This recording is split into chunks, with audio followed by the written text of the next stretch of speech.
Библијата открива многу имиња или титули за Бог и за Господ Исус Христос, ги знаеме, повеќето од нив познати ни се како Господар на господарите, Цар на царевите, утринската звезда или звездата Деница, Синот Божи, Синот човечки и други. Можеме да додадеме уште многу други. И сите овие не потикнуваат на размислување, да мислиме на Божјата слава, Божјото величие, ни даваат сигурност како титулите Севишниот или Семокниот, т.е. Христос како Пантократор. Но има едно име или една титула која и Христос овдека си ја дава за себе и која така е некако најблиска, зашто говори за една грижа, така посветена грижа. Тоа е титулата пастир. Или јас сум добриот пастир. И дори во Стариот Завет, во месијанските пророштва, Исаја поточно во 40 глава, во тој месијански текст говори за Месијата кој ќе дојде и кој ќе биде пастир на народот. Вели како пастир ќе го пасе тој стадото свое, јагнињата ќе ги земе тој во рацете и ќе ги носи на градите своје. Говори за една грижа, посветеност.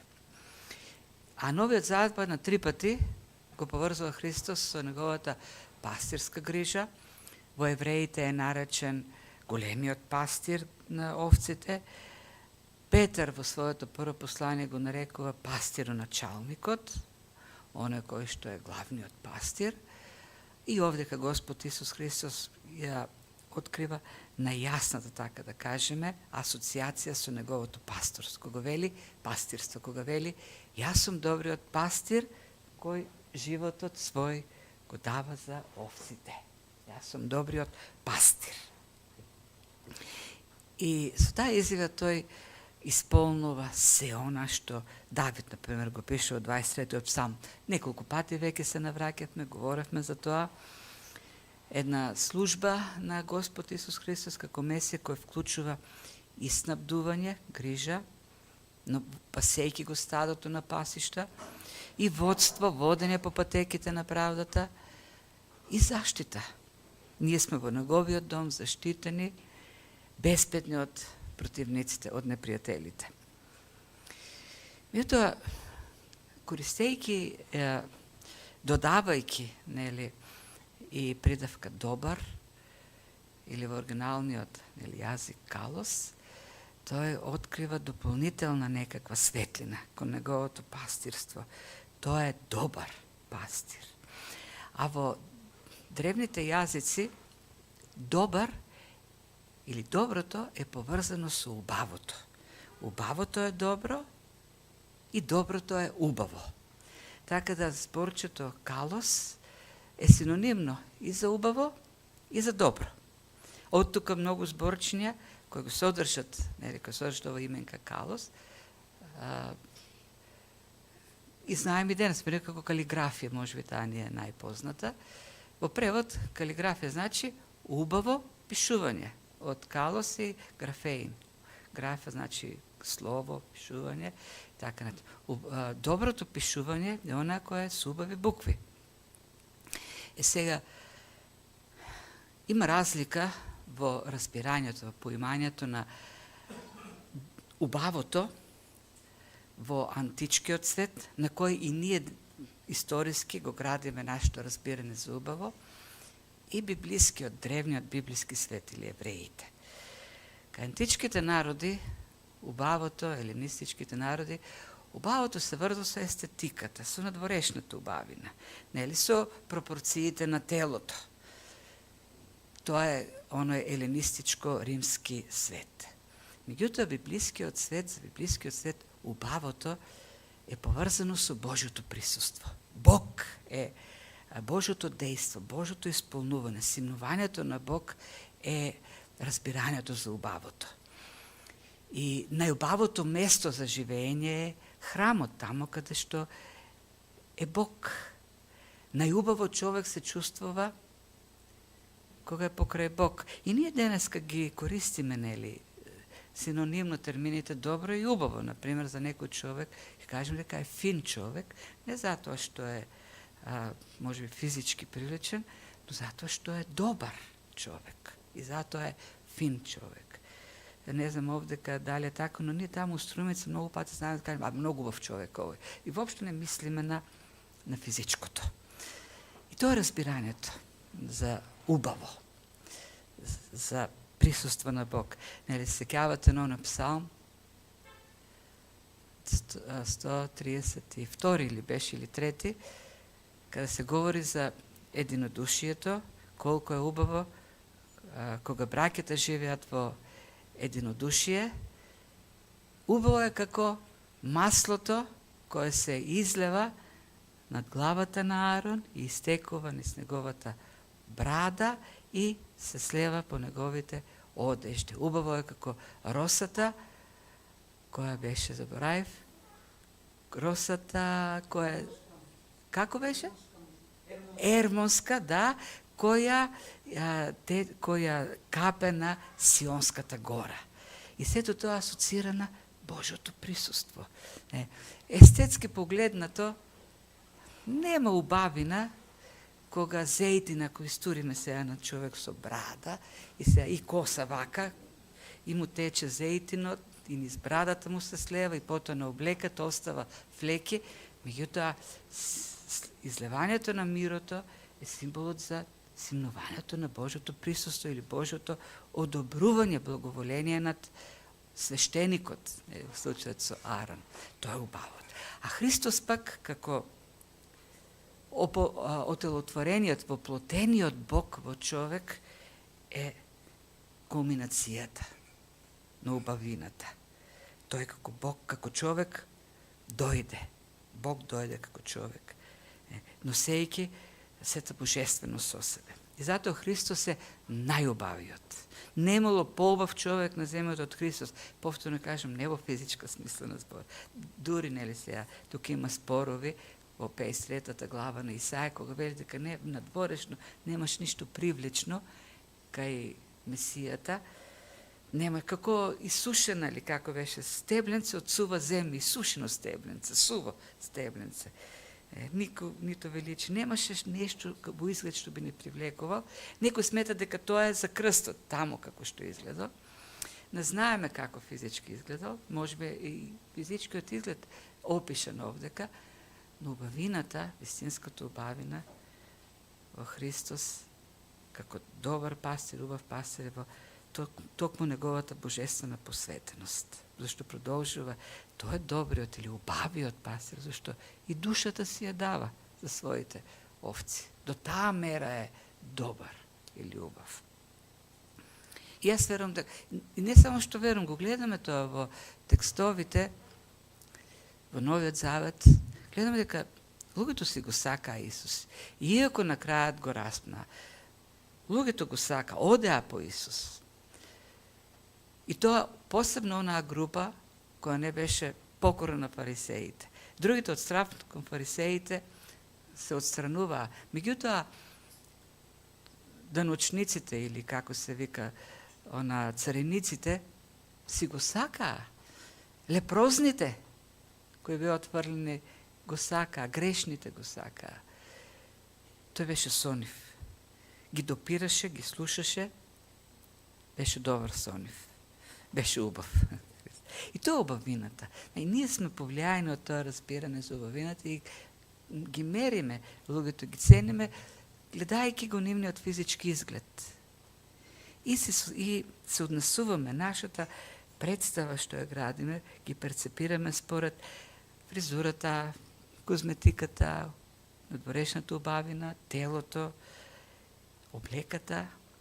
Ствари, вистинската убавина е нашата сличност со Христос. Колку посличен на Христос, поубав е човекот. Плодот на Духот во нас не прави да бидеме навистина убави.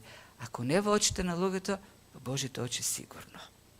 И колку тој украс во нас на Духот се развива повеќе и повеќе, толку сме поубави.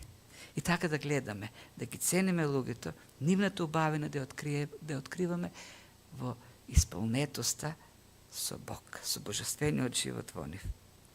И продолжува, добриот пастир си ја полага, си ја дава душата своја за овците.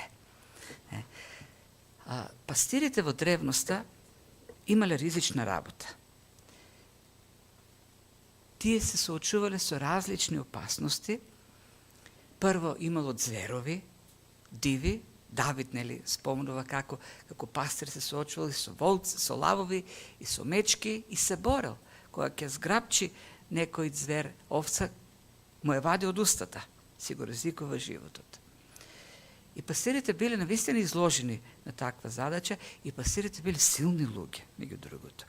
Ние денеска од читанките, од учебниците во прво одделение, второ, од лектирите си градиме представа за пастири како затечени со кавалче.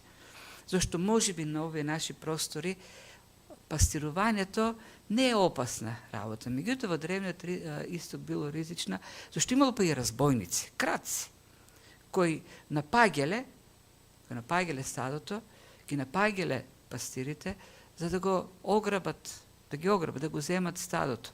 И тоа било една од најредовните плячкосувања, да го крадеш добитокот. И имало такви, буквално живееле разбойници, кои само со тоа се занимавале. Напаѓале стада за да ги крадат овците и покрупен добиток. Затоа овчарите биле во тоа време и добро обучени за таа работа. Биле војни. Живееле како комуни, не живееле во градовите, се собирале како што биле собрани ноќите на раѓањето на Христос. И кога некој пат ке решиле, така велат оние што познават обичаите од древниот свет, древниот близок исток, кога ке решиле додат да така се развеселат во некој град, улиците се празнеле. Се ширела веста, овчарите дојдоа и улиците се празнеле, зашто никој не сакал да си има работа со овчари. Биле такви луѓе. Груби, ама и смели и силни. Зашто биле спремни да го штитат стадото. Сега Христос го нема тој аспект сигурно овдека, но го има оној другиот за пожртвуваноста. Или си ја дава, си ја полага, животот си го дава за овците. Се случувало во древноста овчар да загине бранејќи го стадото. Тоа му е задачата на овчарот. Овчарите биле честопати или платени, но многу пати биле и членови на семејството, на господарите, на оние кои го имат стадото, и нивната задача била до последно да се борат за стадото, да го заштитат. И нивната задача била, тоа било дел од службата, така да кажеме. Било работна обврска. И било инцидентно. Може би ќе се случи, може би нема да се случи. И многу пати, и се случувало во борбата и да го загубат животот. Но тоа не било основната цел, тие да служат како пастири за да умрат за стадото. Но Христос овдека, кога говори за себе, вели, и тоа е мојата конечна служба. Јас сум пастирот, добриот пастир, кој дојде, кој беше пратен со таа цел, да го даде животот за овците. Не како инцидент, не како случајност, не ако притреба, не ако дојде опасноста, не бидејќи овците се во опасност. Тој гледа на своите овци како на стадо кое е во опасност, смртна опасност, и тој доаѓа да се го даде животот. Не случајно, туку со цел. Целата негова служба води кон часот на прославата, кога што тој треба да се го даде својот живот. И овој текст што го прочитавме од 11 до 21 стих на 9 глава, 4 пати ја вклучува таа идеја во 4 стиха, и во 11, и во 15, и во 17, и во 18 стих, каде што Христовата жртва се представува како нешто што е планирано, како цел. И тоа од вечноста цел, од определениот Божи план, како што Петар на 50-ница во првата проповед вели, предаден по определениот Божи план и предзнаење. Таа смрт беше планирана, целенасочена. И заменска за овците, вели. Го полага животот за овците. На нивно место умре. За да бидат овците спасени. Кога некој пастир од древноста ќе умре, штитејќи го стадото од животните или од разбойниците, и веќе неговата жртва станува безсмислена, зашто кога пастирот ќе биде убиен, веќе стадото е земено. Не може да биде спасено. Вели, го давам својот живот. Душата ја полага за овците за да бидат спасени. И во таа сме таа планска жртва на Христос ја исполнува функцијата, исполнува целта. Спасение на неговите овци. Интересно, следната глава Кајафа, првосвештеникот, ќе им даде предлог на Синедрионот, на останатите, кои имали дилема што да прават со Христос, им вели, вие ништо не знаете, нити пак разбирате, помислувате дека е поарно за нас да умре еден човек за народ, отколку сиот народ да пострада или да пропадне. И тој овде кај мисли на римјаните, се плаши, ако му дозволим на Христос да служи, ќе си помисли дека тој работи против власта, сака да го замени императорот и ќе не нападнат и сите ќе не убијат. Зато подобро него да го убиеме и да го спасиме народот. И во продолжение Јован вели, и го кажува Кајафа, воопшто не беше свесен дека кажува потикнат од Бог. Пророчи дека Исус ќе умре за народот. Не само за народот, туку да ги собере заедно расторените Божи чеда. Христос дојде со таа цел. Беше пратен како пастир да умре за своите овци. Зашто платата за гревот, пишува апостол Павле во Римјаните 6:23, смрт. Гревот е представен како оние што дават работа, работодавач. Работодавачите дават плата. Платата денес се дава во денари. Гревот, како работодавач, ја дава платата во смрт. Зашто? И затоа е суров работодавач. Службата на гревот, слугувањето на гревот води во смрт. Зашто слугувањето на гревот создава пак долг кај Бог. Слугувањето на гревот значи бунт против Бог, значи рушење на Божјото господство. И тоа трупа неповратен долг пред Бог. Долг кој Христос како добриот пастир дојде да го плати. Смртта за своите овци тој ја зеде на себе.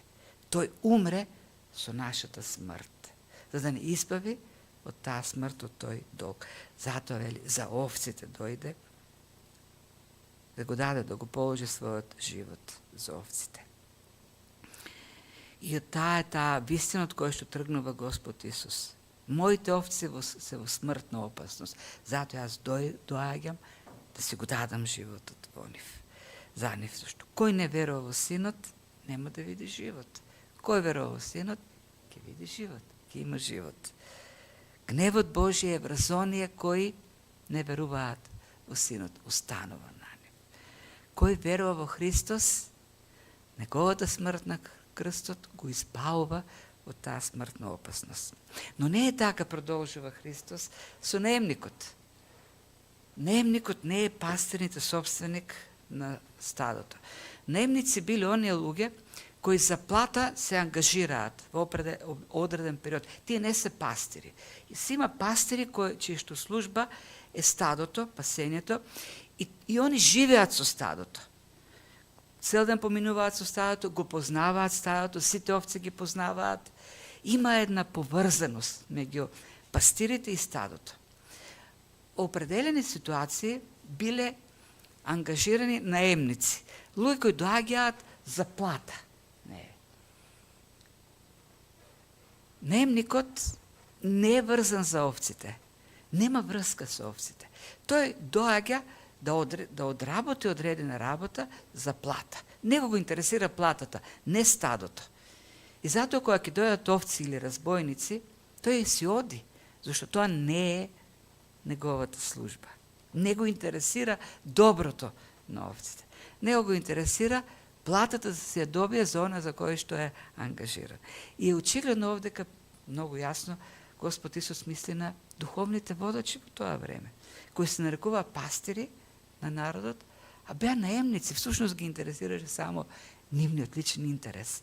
Да го добијат она што смета дека треба да го добијат. Ги интересираше првите места да ги имат во синагогите, на веселбите, на свадбите, на собирите, да им се дава слава, почит, парите ги интересираа, Христос ги нарекува сребролюбци. Личниот интерес им беше она важното. Додека Христос вели, мојата грижа се моите овци. До благосостојбата на моите овци, спасението, животот во вечноста на моите овци. Затоа сум дојден и тоа ја исцрпува целосно мојата служба. Нема друг интерес, освен моите овци. И затоа е убав нашиот пас, најличниот, затоа дојде за нас, да го даде животот. И кога тој прави врска со тие другите кои се наемници, ова е поука.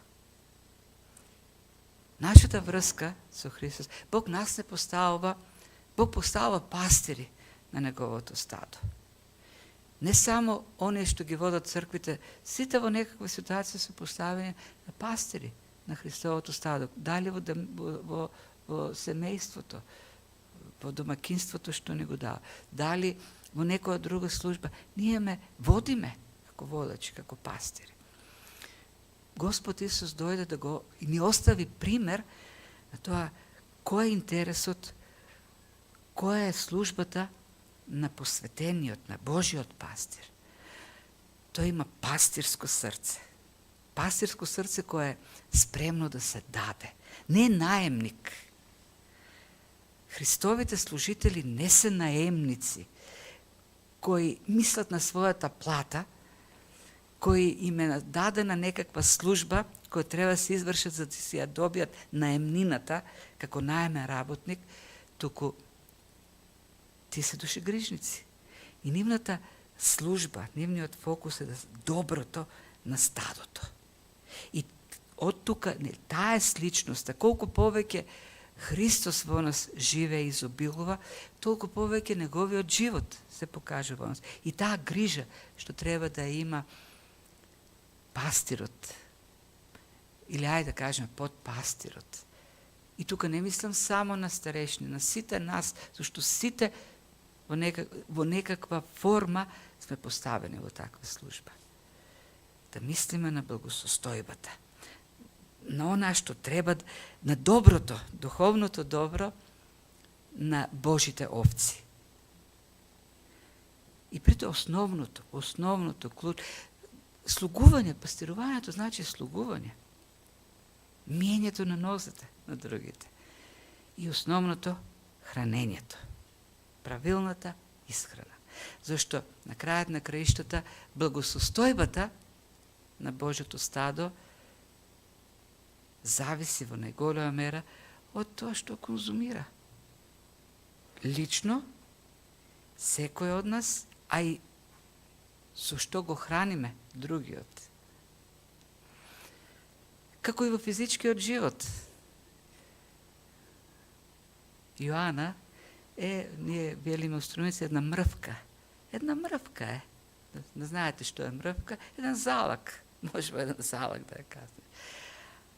Јоана, која веќе 8 месеци е джамбо сайз, споредба со Јоана. Како станала таква? Голема, не изгледа веќе голема. И давале да јаде. Ја хранеле. Ја хранеле правилно. Што ја давале? Млеко ја давале. И она друго што е важно. Интересот или грижата на родителите не е да му го дадат на детето она што детето сака. Ова сакам, ова не сакам. Не, да му го дадат она што е здраво да го јаде. Она што ќе води кон правилен развој.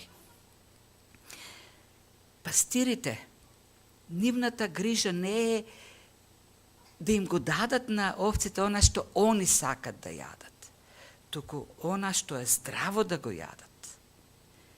Зашто грижата на пастирот не е што мислат за него другите, туку благосостојбата. Што е потребно? Зашто правилната исхрана ќе води до правилен развој. Ќе дојде време кога со правилното хранење, со правилната храна, а храната е Словото на Христос. Христовиот глас, вели, треба да биде слушнат. Вели, мојот глас треба да биде, да го чујат моите овци. Дава развој, растеш. И тој растеж е природен растеж.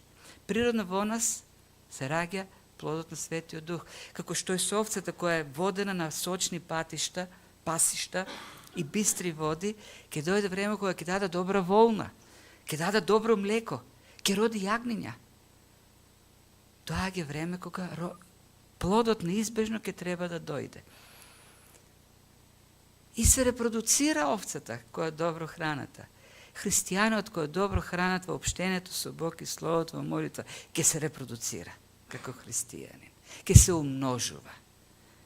Тоа се духовните процеси. Добриот пастир. Што е добриот? Наемник и добар пастир. Од нашата посветеност на грижата за стадото, со правилната грижа, се гледа дали ние сме наемници или сме пастири. Христос е примерот за добриот пастир, убавиот пастир. Затоа тој е најубавиот. Да, секако, никош нема да станеме како него, зашто единствено тоа е полнотата на божеството. Ние се стремиме во нас е Христовиот живот, во мерата во која што нели може да биде, но нашиот стремеж треба да биде тоа. Да бидеме како него, како добриот пастир. И продолжува, Христос се вели, јас сум добриот пастир и ги знам моите и моите ме знаат мене. Во првите стихови за тоа познавање говореше Христос, гласот, нели ми го познаваат. Потоа ќе ги видиме тие зборчиња, што значи зашто не го ведуваат во следниот стих кога вели се познаваме јас и моите овци взаемно, како што се познаваме јас и Отецот взаемно. Тоест, врската во општението во Светата Троица како модел за општење меѓу нас и Христос. Христос и неговото стадо. На почетокот тој рече дека по име ги изведува. Ги знае многу така лично. И кога говори за тоа знаење, говори за познавање, добро познавање. Знае се за нас. Знае каде сме. Каде се насочуваме. Лутаме ли и во својата грижа не враќа повторно назад својот жезл и својата тојага. Ги знае нашите слабости, ги знае нашите страови, знае кога сме болни, кога сме загрижени, кога сме обезхрабрени, подобро од самите нас се не познава. И не утешува. Кога лутаме, не бара и не наоѓа. И не се откажува никогаш од своите овци. Тој не нашол во темнина, недоволно познавајќи не. И Спрџен вели, зашто имало ситуации, нели, кога продава некој овци си ги продава овците и бара да биде тоа во темното, за да не може да ги види како изгледаат најдобро, да не ги види слабостите. Христос нас не купи, не откупи во темното, не знаејќи доволно добро што купува. Уште од предсоздавањето тој не знаеше кои сме, какви сме. И се за нас. Разурнати, не видел отпадот и пак не возлюби. Не сака совршено и покрај се. И ако не засакало уште кога бевме гневни, бунтовни, а сега сме совршени веќе, нели? Сега уште повеќе не сака како совршен. Не, неговата љубов е константна кон нас. Но нашиот однос кон него се менува. Неговиот однос тој нема да насака повеќе од порано, бидејќи сега сме подобри од порано. Неговата љубов е сегаш совршена, но ние нашиот однос, нашата љубов ја усовршуваме, бидејќи велики знам моите. Во каква смисла? Како мене што ме познава Отецот, така и јас го познавам Отецот и душата своја полагам за овците свој и пак повторува. Овците мене ме познаваат и јас ги познавам нив, како што ние се познаваме, јас и Отецот, како што Отецот ме познава мене. И тука ни помага граматиката на текстот да разбереме што значи. Зашто навистина звучи многу така неверојатно, ние да го познаваме Христос како што Отецот го познава Христос и како што Христос го познава Отецот. Можеме ли да достигнеме таков степен на познавање на Христос? Зборчето што тука го користи, нели, Господ Исус, не говори за количина, квантитет. Повеќе говори за начин, за квалитет. И тоа зборче тука што го користи Господ Исус, едно зборче кој во елинистичкиот превод на Стариот Завет, во Септуагинтата, се користи за еден уникатен еврејски збор, јада, се вика, кој значи познавање, но не како интелектуално познавање, туку како познавање преку искуство, преку живот. Кога двајца живеат заедно и се запознаваат се повеќе и повеќе. И секаде каде што пишува и мажот ја позна жената во интимен однос, нели, е зборчето, тоа зборче, јада. Зошто и тоа е повисок степен на познавање, интимното познавање, запознавање. Зашто тоа е идејата на интимниот однос. Мажот и жената се познаваат најдобро едни со други, зашто никој друг нив не може да ги запознае на таков начин. Затоа интимниот однос е уникатен за бракот. Има уште поголема содржина во познавањето. Уште подлабоко искуство во познавањето. И тоа значење на зборчето што го користи Библијата за познавање. Познавање преку заеднички живот. Во Новиот Завет, во елинистичкиот, ајде да кажем на старогрчкиот, не е правилно, нема старогрчки јазик, има само новогрчки. Но старогрчки нема. Има единствен грчки кој е новогрчки. Како и да е, во тој елинистички јазик не постои еквивалент на зборот јада. Нема. Овој збор гиноско има значење на разумно, интелектуално знаење, теоретско, филозофско, знаење од факти. Меѓутоа, решиле преведувачите на Стариот Завет да го употребат во таа смисла. И во библиската дефиниција, терминологија, тоа е значењето на зборот гиноско. Знаење преку заедништво. И вели, како што ние во целата вечност живееме Светата Тројца во меѓусебно познавање. Тоа е односот меѓу Христос и овце треба да води до познавање на Бог. Познавање кој доаѓа од заедничкиот живот. Не познавање од трупање на информација, туку од искуство. Затоа Христос се вселува во нас. Затоа го праќа неговиот дух во нас. Да имаме искуство. Да имаме живот. Интимен живот. Во блискост со Бог. Од која доаѓа и знаењето и преобразбата. Во Словото. Словото е материјалот што го користи Бог. Го оживува преку Духот во нас за нашата преобразба. Ние да стануваме послични на Него и да го живееме повеќе живот и по 17 глава тоа ќе го видиме уште појасно и ние да бидеме вовлечени, воведени во тој живот на Светата Троица. Да бидеме дел од нивниот божествен живот. Светите отци на црквата потоа го надополнуваат уште така по-филозофски сето тоа. Не. Животот во Светата Троица и ние таму, во тој живот. И тоа е, уствари, идејата што Христос сака да ја вложи. Едно познавање кое имаме, познавање кое води кон преобразба. И тоа знаење доаѓа од општење. Двајца луѓе се познаваат подобро колку повеќе живеат заедно, едни со други. Нашиот народ вели, за да запознаеш добро некој човек, треба една вреќа сол да изедеш со него.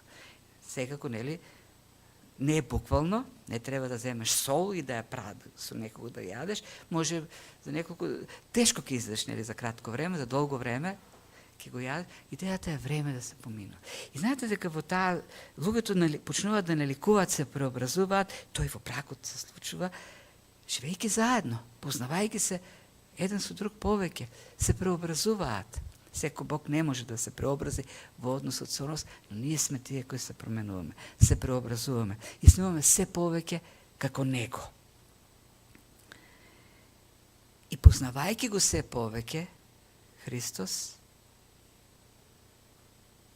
во општението, и се повеќе сакаме да го познаваме. Се повеќе сакаме да бидеме со Него. И да го слушаме неговиот глас. Да реагираме на Него, на Неговото присуство, на Неговото дејство. Како што љубената невеста ќе се зарадува и срцето ќе ја затрепери кога ќе го чуе гласот на љубениот младоженец, така се очекува црквата да реагира со радост на гласот на Христос. Да сака да го слуша гласот на Христос. Да сака да го слуша Неговото Слово. Зашто пак нашиот растеж, насоката во која се развиваме, ќе зависи од храната која конзумираме. Ако ги полниме нашите умови и срца и размислуваме на она што светот ни го нуди, она што лажните учители го нудат за да бидат они привлечни и ним да им се восхитуваат луѓето, растежот ќе биде во таа насока. И ќе стануваме се посветски и посветски. И се повеќе ќе му се допаѓаме на светот. Ќе стануваме се поубави за светот, според вкусот на светот. Ако се храниме со Словото, ако живееме со Христос, ќе се развиваме. Природно ќе се развиваме во плодот на Светиот Дух. Повеќе и повеќе љубов во нас, повеќе и повеќе радост, мир, контрола. И тоа е убавината. Убав човек е оно кој е пон со љубов, со мир, со радост, со трпение, со пожртвуваност, со кротост. Христовата овца во растежот на познавањето на Светата Троица, Бог преку Христос, се повеќе и повеќе го засакува Бог. Се преобразува и сака да биде како Него. И поспремни да се жртвуваат како Христос. И наеднаш, како да почнеме нова тема, иако ги повторува пак истите фрази. Ја полагам својата душа, повторно, нели, мојот глас го слушаат, го давам јас својот живот, никој не ме тера, јас добро, можем да го дадам, можем да го земам, меѓутоа, веќе профрлувајќи се на друго стадо или на други трла. И други овци имам. Ова што го кажам сега за вас, мојата жртва, мојата љубов, мојата мисија, се однесува и за други стада. До овој момент Христос говори за тоа стадо, јудејското, кое е тоа трло кое е подчинето на закони, прописи, правила, јудејски, фарисејски, така натаму. Вели, аз дојдов, влегов како оној кој е предскажен во Стариот Завет преку официјалната, законската врата, за да бидам пак врата преку која луѓето ќе излезат од тој систем, за да влезат во спасението на Божјото царство. Но не само од јудејското трло. Јас дојдов и од сите други трла да ги извадам, зашто имам јас своји овци. Си имам овци кои треба да ги приберам. Мора да ги приберам. Не се од ова трло. и тие ќе го чујат мојот глас и јас на крајот ќе создадам едно трло, едно стадо. Од сите трла. Секој овде като тој мисли на паганите и секогаш Христос и тогаш и сега има во трла своји овци. Различни можат да бидат. Можат да бидат интелектуални, можат да бидат религиозни, можат да бидат трлата на егоизмот, на кариеризмот, се живеат во тие трла. Имам, вели Христос, јас таму мои овци кои треба да ги приберам во моето трло. Интересно дека Христос го каже ова на учениците, меѓутоа реално тој не отиде многу. Да, имаше со Сирија, со Декаполис служења, меѓутоа во основа тој се беше во Галилеја и во Јудеја. Службата остана на учениците. Учениците да го кажат Христовиот глас, да го чујат гласот на Христос, таму, меѓу паганите. Прво, самарјаните, потоа преку Антиохија, Сирија и така натаму до крајот на светот. И тоа е уствари, бидејќи Христос рече овде дека има овци од друго трло, кој не се од ова трло, кој мора, и тука е повторно најчесто употребувано зборче во ова Евангелие, деј, кој значи мора, задолжително. А ако Христос мора да направи нешто, тој ќе го направи тоа. Не може да не го направи, зашто тоа е неговата воља. И бидејќи Христос има овци во трлата, надвор од неговото стадо, тие мора да бидат прибрани. И ако Христос рекол, значи ќе ги прибере. И тоа е основата на нашата служба. Како ќе ги прибере? Со тоа што ќе го чуат неговиот глас. Неговиот глас треба да го чуат. Не нашите гласови. Не нашите перформанси. Неговиот глас, неговото слово. Само во словото дејства духот и благодатта за спасение. Тој си има време, си има начини и тоа се е во неговата волја суверена, која е мистериозна за нас. Не ја знаеме. Но основата на ветувањето на нашата доверба во него е во овие негови зборови на сигурност. Мора да биде. И тоа е поттикот да служиме, да го проповедаме неговиот глас, неговото слово, знаејќи дека тој мора да ги прибере своите овци. Знаете сигурно службата на Дейвид Ливингстон? Нема човек кој повеќе проповедал во Африка од него. Знаете ли колку луѓе поверуваат неговата служба? Еден се крстил и се откажал. И така останува. Знаете ли како завршува неговиот живот? Молејќи се за Африка. Него утрото го среќаваат африканци на колена, починат. Се молел и умрел. И неговото срце го погребале во Африка, а телото му е погребено во Вестминстер. И на неговиот епитаф, на надгробната плоча, или како да кажем, в споменикот, се запишени овие зборови. И други овци имам, што не се од ова стрло и нив треба да ги прибера. И подоцна е негов еден друг човек, Петар Скот, читајќи ги овие зборови од надгробниот камен или споменик, тргнува и ја формира африканската мисија, лига или како се нарекува. Знаете ли дека денес христијанството е поживо во Африка отколку во Европа? Бог си има негови овци и тој си има начини кога и како. Тоа ветување на Христос го држал Ливингстон во Африка. Сигурно било обесхрабрувачки се тоа што го прави тој таму. Таа неуспешност по нашите очи, нели, од неговата служба. Бог има своји овци кои ќе си ги прибере. Тој знае кога, тој знае како, наше е да служиме, да го проповедаме. И продолжува со неговата, нели, жртва која е доброволна, целосно свесна, не случајна во историјата, мора. Тоест, јас го правам тоа, јас си го давам. Само од себе. можам, имам власт да го дадам и да го земам. Го даваме, ке го земам. Ке умраме, ке воскреснам. Сите тие работи овдека се содржани, да не ги повторуваме. И на ваквите зборови на Христос пак реагира различно, поделени јудеите, едни водени од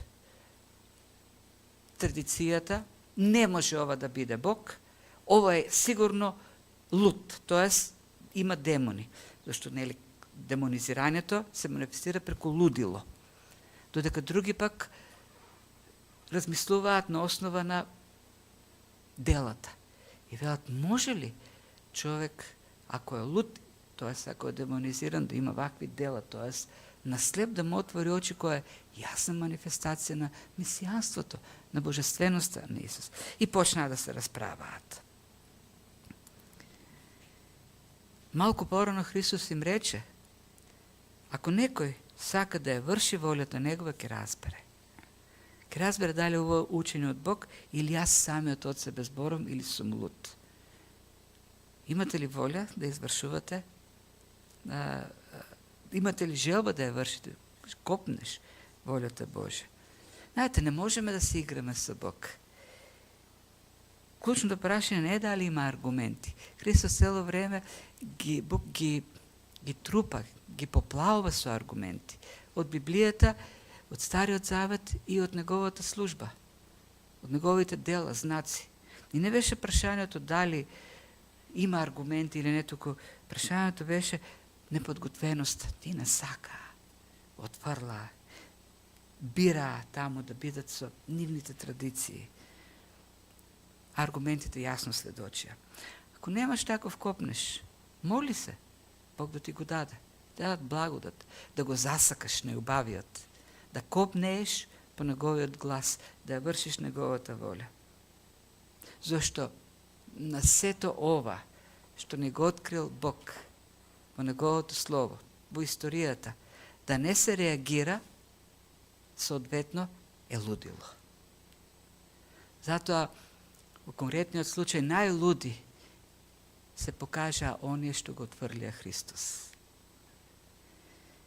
Нека Бог ни помогне да живееме во таа негова голема љубов, следејќи го него, добриот пастир, во таа храна, во тој изобилство на благодат кој што ни го дава, како што вели на почетокот и он, благодат, разблагодат. Една благодат доаѓа и веднаш е следена со друга благодат. Како брановите во океаните, доаѓа еден бран, се распрснува на брегот и веднаш другиот бран доаѓа. И така непрекинато. Благодат кој ни го дава тој божествен живот во нас да го живееме, храбро за него. Копнејќи за неговиот глас. Бог да ни помага за тоа. Очигледно дека сето ова е напишано со многу висок степен на сериозност да се размислува. Прашањето е, размислуваме ли и на што размислуваме во текот на денот? Околу што ни се поврзани нашите мисли? А може пак таков натаму да работите, воопшто и не размислуваме веќе. Голтаме што ни се сервира, без и да размислуваме. Размислувајте зашто ова познавање бара размислување. Не теоретско, но на она што ни се открива во животот со Христос. Да размислуваме се повеќе во молитва, во слово, а Бог својата благодат ќе го врши она што треба. Па да се молиме. Татко Небесен, ти благодариме за Твојот Син, Господ Исус, добриот пастир. Пастирот кој не дојде од собствени, лични, егоистички причини, туку за нашето добро. Гледајќи на нас во неволјата, во смртната опасност, дојде да си го даде животот. Ја взе за нашата смрт, за ние да живееме вечно. Да не воведе во тоа општење, божествено општење, да го живееме тој божествен живот на совршена љубов која присуства во општењето на Светата Троица. Да го живееме тој совршен живот кои го гледаме во Словото. И да служиме Христовата служба кон Неговото стадо. Служба на пожртвуваност, не како наемници, туку како поставени душегрижници на Неговите овци. Се молиме, Татко Небесен, дај ни за тоа подготвеност во срцето. Во срцето дај ни копнеш, дај ни желба. Ние сме слаби, подвластени многу пати на личните, себичните интереси. Но благодарение на Духот кој е во нас, имаме многу поголем ресурс, многу посилен двигател, кој не движи кон тебе во животот со тебе. Затоа дај ни силата да се покориме на Духот и да чекориме со Него, оној плод што ти го раѓаш да се изјавува. Зашто само така можеме навистина пожртвувано да живееме и да служиме. Се молиме, Господи, благословија Македонија. Гледаме каква мизерија, во каква мизерија запаѓаме како народ. Гледаме околу нас злоба, оговарање, гледаме околу нас непријателство, себичност, се она што доаѓа од темнината, од лукавиот. Гледаме, Господи, како нашиот народ тоне во таа мизерија. И затоа се молиме, Господи, покажи милост. Се молиме, Господи, прибери го нашиот народ. Отвори ги срцата на луѓето за Тебе. Се молиме за водачите кои дават таков лош пример за луѓето. Пример на себичност, на злоба. Изобличи ги, Господи. Да се освестат, за да заживеат живот угоден на Тебе како пример на овој народ. Дај ни, Господи, побожни луѓе. Не заслужуваме, но Ти си милостив Бог и затоа се молиме во Твојата милост и благодат. Покажи добрина кон нашиот народ. Ти биди добриот пастир. Употреба и црквата, освести ја, Господи, да живее и црквата посветено во Словото, да биде она сила преобразувачка која Ти ја употребаш за да се обновува народот. Се молиме, Татко Небесен, биди со нас и води не.